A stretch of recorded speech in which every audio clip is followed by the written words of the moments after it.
Bonjour à tous, j'espère que vous allez bien.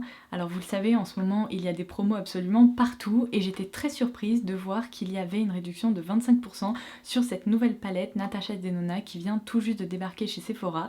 Donc ni une ni deux, j'en ai profité, je l'ai commandée parce qu'elle m'intriguait beaucoup et on va la découvrir et la crash tester ensemble aujourd'hui. Alors juste avant de commencer, quelques mots à propos de cette nouveauté signée Natasha Denona. Il s'agit de la nouvelle Face Glam palette, qui est une palette qui se veut être un peu un coffret multi-usage pour réaliser un maquillage des yeux mais également pour maquiller le teint. C'est une palette qui est vraiment bien pensée parce qu'elle est très compacte et elle ne contient en fait que les essentiels pour le quotidien pour réaliser un make-up autour du nude. Cette palette est déclinée en deux harmonies colorées, la light que je tiens juste ici, mais également une version dark pour les peaux plus foncées. Évidemment aujourd'hui je vais tester la version light parce que avec ma peau super blanche c'est l'harmonie qui me convient le plus, mais sachez que si vous avez la peau bien plus foncée que moi, vous avez aussi une autre harmonie qui est proposée qui pourra potentiellement plutôt sublimer votre carnation. Alors comme vous pouvez le voir, elle comprend 5 fards à paupières dont 3 mat et 2 fards très lumineux, vraiment très métalliques, ainsi qu'un blush et un highlighter. Cette palette est proposée au tarif de 56€, ce que je trouve quand même assez cher pour une palette avec uniquement 5 fards, un blush et un highlighter, mais l'avantage c'est qu'avec toutes les promos du moment, donc comme je vous l'expliquais, typiquement la réduction des 25% dont j'ai pu bénéficier, elle est tombée à 42€, ce qui la rend quand même carrément plus rentable, et c'est là où elle m'a vraiment intéressée parce qu'en faisant un petit calcul, je me suis dit que cette partie supérieure correspondait un petit peu au format des mini palettes chez Natasha Denona qui coûtent normalement 25€, et donc pour 17€ de plus on peut profiter de ce coffret complet qui est facile à transporter et dans lequel on retrouve du coup en bonus un blush ainsi qu'un highlighter. Donc là je dirais que j'ai réussi à justifier mon achat comme ça.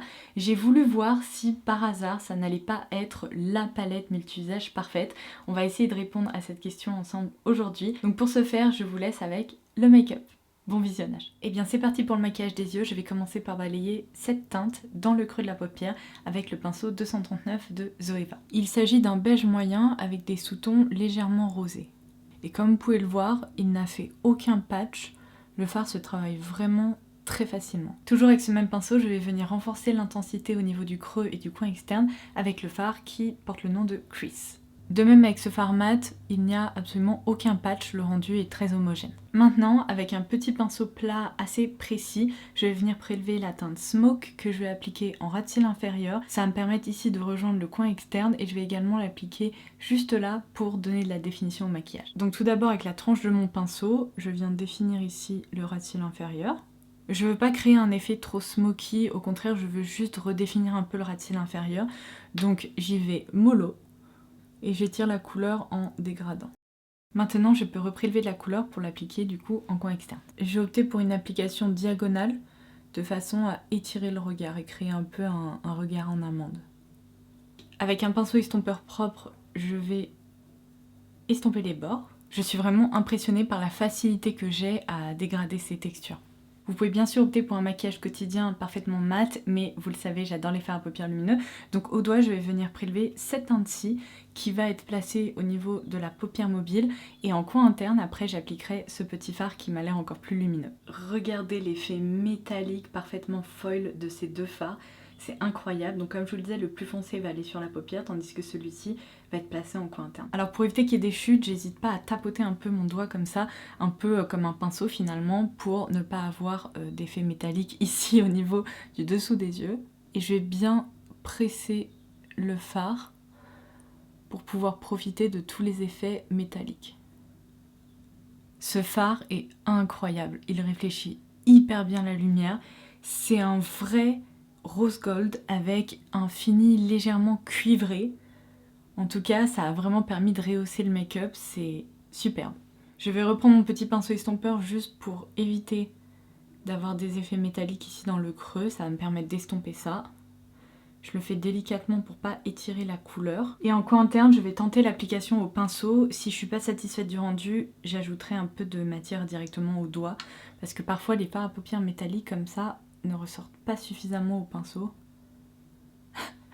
Je vous confirme que ça se travaille vraiment pas très bien au pinceau. Peut-être avec un pinceau humidifié à la limite, vous pourriez vous en sortir, mais comme ça, vous voyez, ça n'applique quasiment rien. Donc je vais y aller directement au petit doigt. Je vais vraiment l'appliquer de façon assez précise pour éviter d'avoir un halo lumineux trop large. Et ben voilà, qui est beaucoup mieux.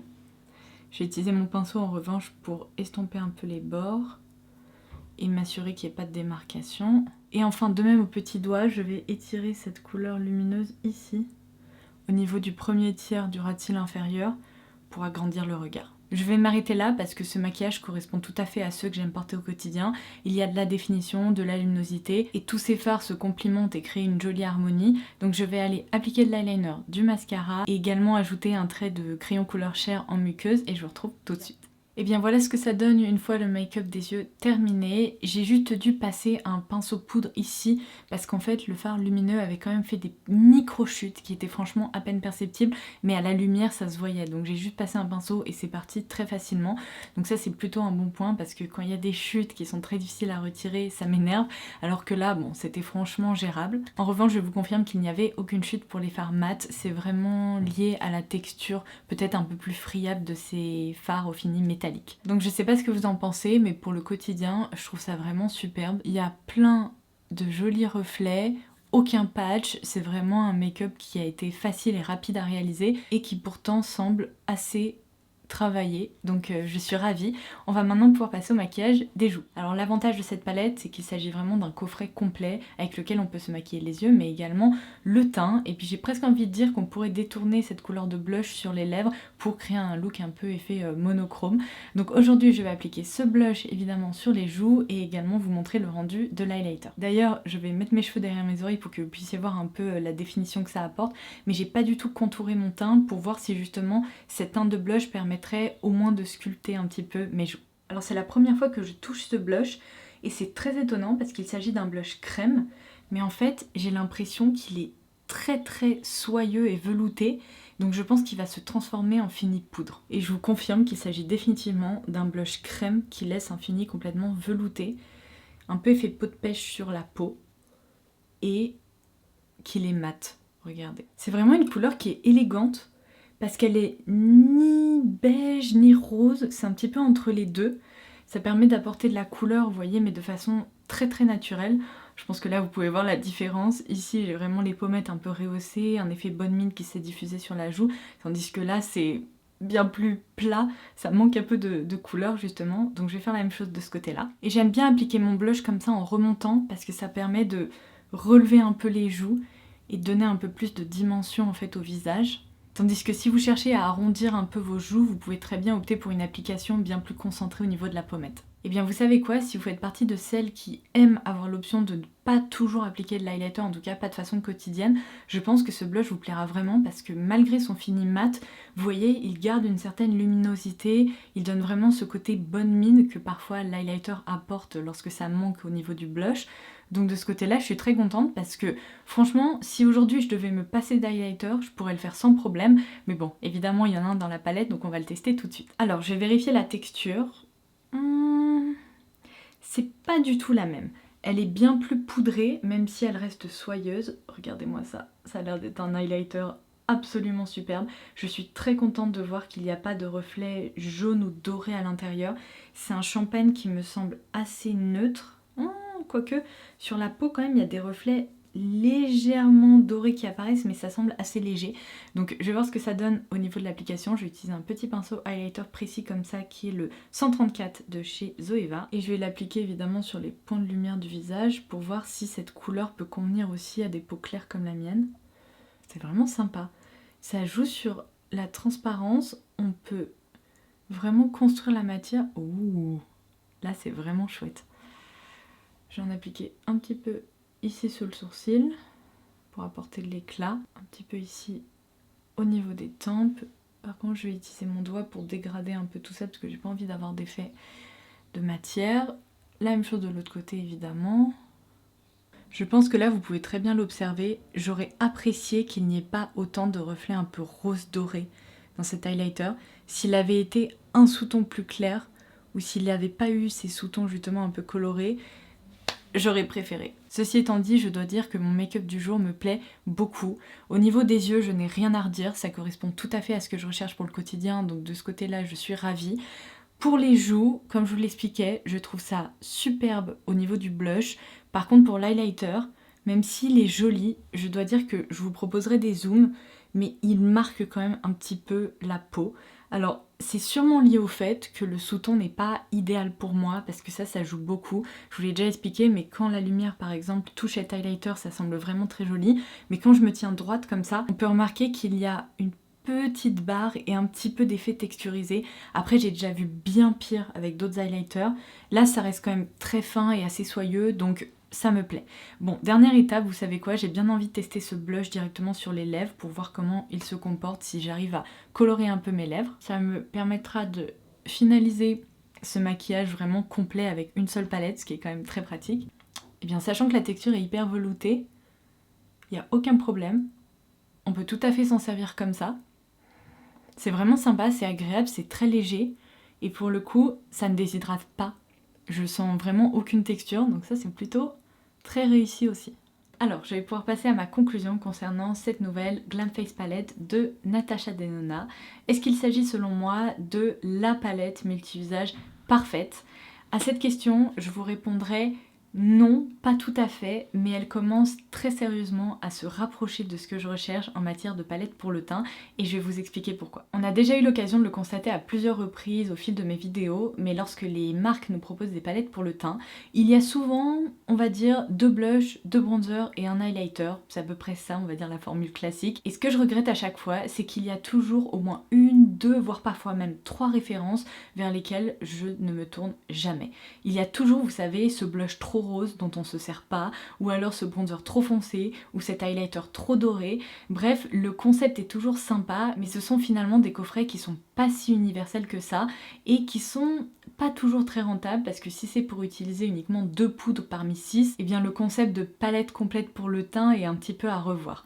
Là, ce que j'adore avec cette palette là, c'est que c'est une vraie palette multi-usage. On peut créer un look complet comme je viens de le faire avec vous, un look quotidien, vraiment facile à porter, auquel on peut ajouter également un peu plus d'intensité si on le souhaite. Alors clairement, vous n'arriverez pas à réaliser des smokies avec cette palette, mais en tout cas, pour des looks quotidiens, assez faciles à porter, vous êtes servi. Et ce que j'adore, c'est que pour le teint, elle est vraiment allée à l'essentiel. Elle a opté pour des teintes qui vont sublimer la plupart des carnations, c'est-à-dire plutôt clair pour cette palette-là et plutôt foncé pour l'autre palette qui est proposée. Et je pense qu'on peut dire qu'elle a fait du bon boulot parce que c'est très harmonieux, les couleurs se complimentent, c'est franchement très sympa. Et comme je vous l'expliquais, c'est une palette qui est compacte, qui va à l'essentiel et qu'on peut vraiment trimballer facilement où qu'on soit, en week-end, en vacances ou bien au quotidien dans sa trousse de toilette. Un autre point très très positif que je voulais vraiment souligner, c'est que lorsqu'elle a choisi donc cette harmonie là de 5 fards à paupières qui correspondent à peu près à une mini palette finalement, elle n'a pas hésité à incorporer 2 fards qui sont très impactants, très lumineux, et vous le savez, moi aujourd'hui c'est vraiment ce que je recherche, parce que des fards uniquement mat ou un peu satinés pour le quotidien, c'est devenu un petit peu presque ennuyant, et aujourd'hui j'ai quand même l'impression qu'on recherche cet équilibre entre des fards mat pour encadrer le regard, mais aussi des fards lumineux pour permettre de l'ouvrir, pour apporter de l'éclat au niveau des paupières. Donc ça, je dois dire que ça me plaît vraiment beaucoup. Comme vous avez pu le constater, mon seul petit regret, ça serait presque cet highlighter, parce qu'il me plaît. Franchement, je pense que je pourrais vraiment m'en servir, même tous les jours, ça sera pas un problème. Seulement, j'aurais presque aimé qu'il n'y ait pas ces reflets un peu rose doré à l'intérieur, parce que s'il avait eu un sous-ton plus neutre, je pense qu'il aurait été encore plus universel, et là j'aurais pu avoir un vrai coup de cœur. Ça aurait vraiment pu être la palette dont je rêvais depuis longtemps. Après, malgré le fait que cet highlighter ne soit pas mon préféré dans ma collection, je dois dire que tous ces produits, en fait, en tout cas la grande majorité, je vais vraiment pouvoir m'en servir. Et l'highlighter aussi, au pire, si j'ai envie de changer et d'utiliser un highlighter à part, c'est pas dramatique, je pourrais toujours me servir de cette poudre-là en tant que fard à paupières. Donc, mon bilan est plutôt très très positif. Je trouve que c'est très malin de sa part d'avoir lancé une palette comme ça, et le format change vraiment de ce qu'on a pu voir en matière de produits pour le teint. J'aime mon maquillage aujourd'hui, et je pense que les jours où je serai pas très inspirée, ou alors pressée, ou alors comme je vous l'expliquais lorsque je partirai en week-end, eh bien j'ai tout le nécessaire là pour me maquiller quasiment complètement les yeux et le teint uniquement dans ce compact là. Donc je dois dire que je suis ravie de mon achat et que je vais pouvoir continuer à en profiter pendant un moment. Ça sera tout pour cette vidéo, j'espère vraiment qu'elle vous aura plu et qu'elle aura pu être utile. N'hésitez pas à me faire vos retours en commentaire ci-dessous. Est-ce que vous avez craqué pour cette palette? Qu'est-ce que vous en pensez? Et est-ce que vous avez eu l'occasion de tester du coup l'harmonie plutôt dédiée aux peaux plus foncées? Je suis curieuse de voir ce que vous en pensez parce qu'évidemment je n'étais pas le meilleur cobaye pour ça. Donc n'hésitez pas à participer, ça permettra aussi d'aiguiller d'autres personnes. Donc en attendant la prochaine, je vous embrasse très très fort et je vous dis à très vite. Bye bye!